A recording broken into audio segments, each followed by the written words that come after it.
San Francisco's economy is broken. Some analysts predict that a doom loop is coming.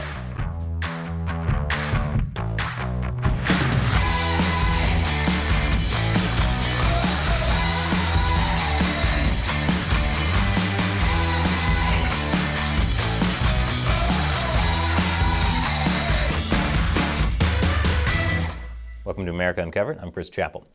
California's got a lot of problems. Homelessness, a drug crisis, crime, and crazy expensive real estate prices. On top of that, its economic outlook leaves something to be desired. Some analysts are wondering if California's economy is barreling into a recession.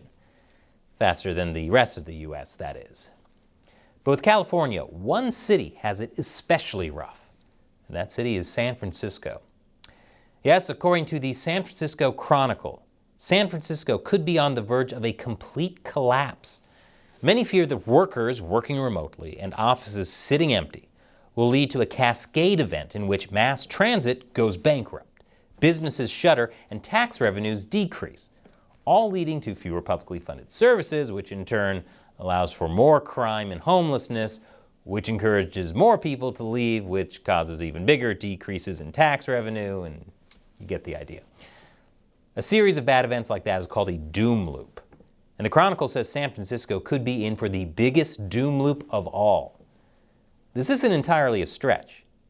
Downtowns matter to cities. They're a huge source of revenue.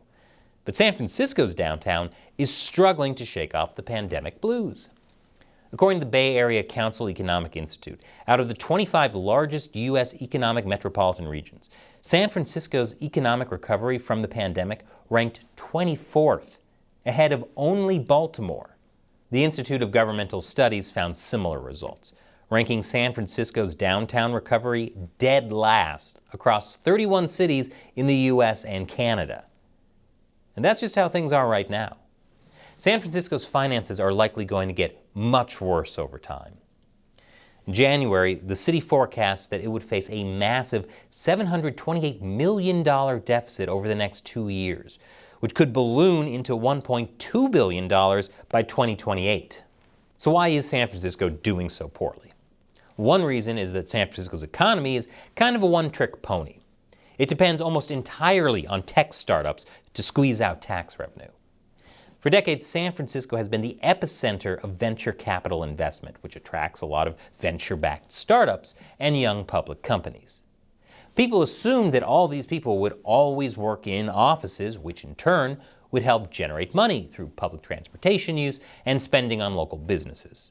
According to the Bay Area Council Economic Institute, office work was responsible for 72% of the city's gross domestic product pre-pandemic.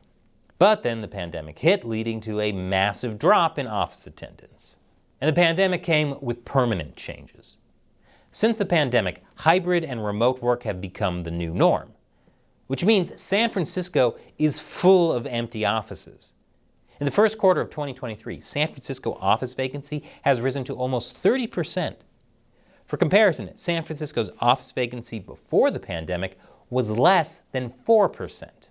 And since companies don't want to keep paying rent for empty offices, San Francisco could lose up to $200 million in property tax revenue.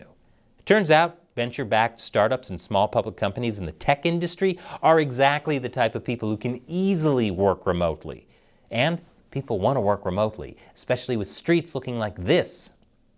To make matters worse, there's no more easy money for the tech companies now that Silicon Valley Bank collapsed. So though San Francisco is home to a whole lot of multi-billion-dollar companies, they just won't be enough to save the city, especially now that those companies are laying off a lot of people after realizing that they grew too fast during the pandemic. Just about every company in the tech industry is doing it at this point. Many fear that the layoffs could drive up the San Francisco Bay Area's unemployment rate. And it gets worse. In addition to all that, the city's transit system, which relies on office goers for revenue, now risks financial collapse. San Francisco's downtown BART subway system is currently below 30% of its 2019 levels. With fewer people moving around, some say it's only a matter of time before more businesses fail, along with all their tax revenue. It seems that San Francisco's over-reliance on tech companies to run the economy has come back to bite them. So, Can San Francisco stop the doom loop? I'll tell you after the break. Welcome back.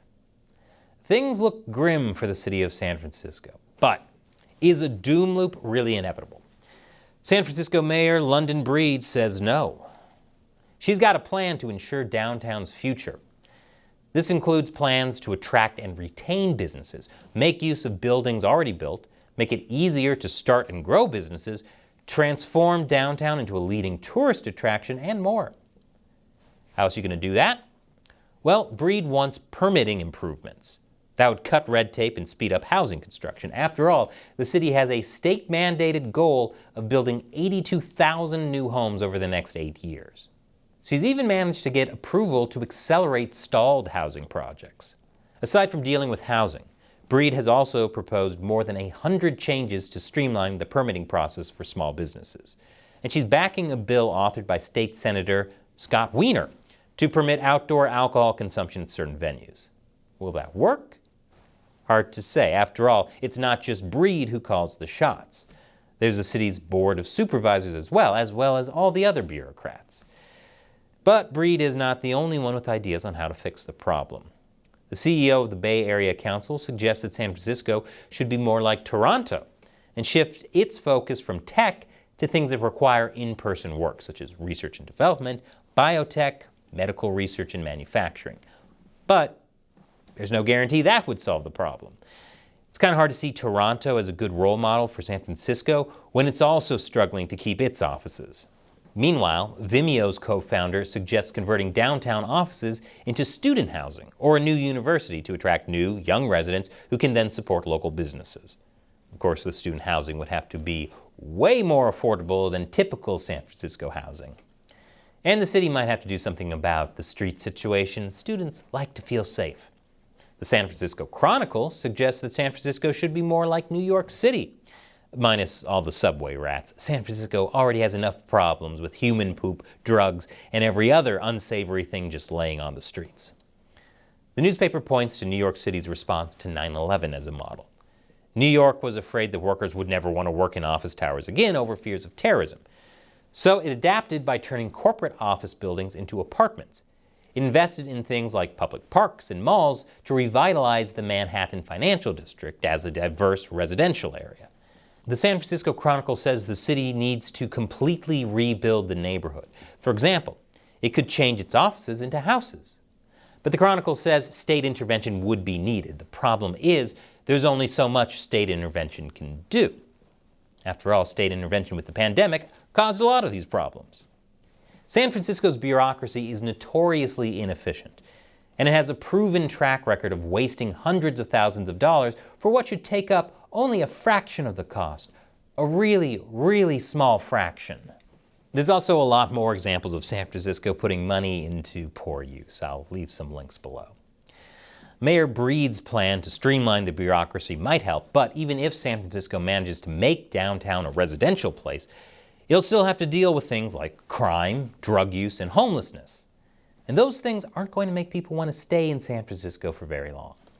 So what do you think of San Francisco's economy? Leave your comments below. And if you like this show, remember that we rely mainly on direct support from viewers like you. If you want to help us deliver nonpartisan news, all it takes is as little as $1 per episode over on our crowdfunding website, Patreon. Visit patreon.com/America Uncovered for more. Click the link below. Once again, I'm Chris Chappell. Thanks for watching America Uncovered.